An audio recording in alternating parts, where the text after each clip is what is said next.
Des frontières en quête de sérénité, une économie en manque de cash et une justice qui réclame des milliards.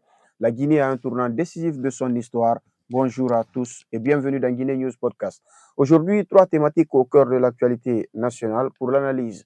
Madi Bangoura, il est journaliste et chroniqueur chez Guinée News. Bonjour Madi. Bonjour Moro, bonjour à tous ceux qui nous suivent à travers le monde.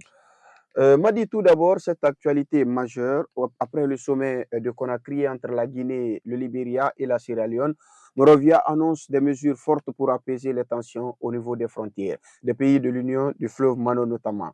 Madi, est-ce qu'on est maintenant sorti de la crise? Disons qu'on est dans une phase de désescalade. Ce sommet du 16 mars à Conakry a permis de remettre le dialogue au centre du jeu diplomatique. L'objectif est clair, éviter toute confrontation et privilégier une solution concertée. Et dans la foulée, le Libéria annonce des mesures concrètes pour calmer la situation sur le terrain. Mais concrètement, disons, qu'est-ce que cela change pour les populations frontalières? C'est toute la question. Sur le terrain, les tensions restent liées à la délimitation des frontières et à la présence militaire. Même si des décisions comme l'allègement du dispositif militaire sont évoquées, la méfiance n'a pas totalement disparu, Moro. Donc, Madi, on est, disons, dans une paix fragile, hein? Une paix diplomatiquement soutenue et qu'il faille consolider sur le terrain. Et pour cela, la clé, ce sera la mise en œuvre des engagements pris à Conakry, Moro. Bien, les engagements pris à Conakry. Nous tombons maintenant dans le deuxième sujet. Il s'agit de la crise de liquidité. Le gouvernement annonce des mesures urgentes pour moderniser les paiements. Madi, c'est d'ailleurs, est-ce qu'on peut parler d'un navet du système actuel? C'est surtout la reconnaissance d'un problème profond, Moro. Aujourd'hui, il y a une tension sur la circulation du franc guinéen avec un manque de cash qui affecte directement les activités économiques comme nous le constatons. Donc, à ce niveau, on parle de modernisation des paiements. Est-ce que cela sous-entend une digitalisation? Oui, clairement, l'État veut réduire la dépendance au cash en développant les paiements électroniques. Mais il y a un défi majeur, défi lié notamment à la confiance, à l'inclusion financière, mais aussi à l'accès aux services numériques. Bon, à ce niveau, est-ce que ces mesures peuvent produire des effets rapidement? À court terme, ce serait difficile, mais à moyen terme, si la réforme est bien menée, ça peut transformer l'économie informelle et fluidifier les transactions morales. Donc, à ce niveau, est-ce qu'on peut voir cette équation, disons, crise aujourd'hui, opportunité demain? Exactement, Moreau, c'est une crise structurelle qui peut devenir un levier de modernisation. Mais en attendant, les difficultés sont intenables pour les populations et les entreprises. Effectivement, les difficultés d'ailleurs sont palpables.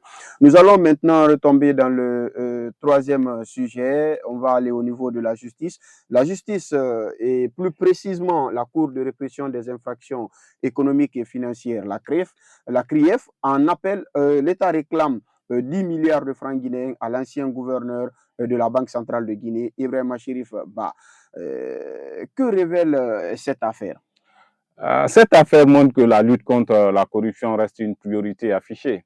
Le fait que l'affaire soit en appel prouve que le processus judiciaire suit son cours avec des enjeux financiers très importants, moraux. Mais à ce niveau, certains parlent d'une justice sélective.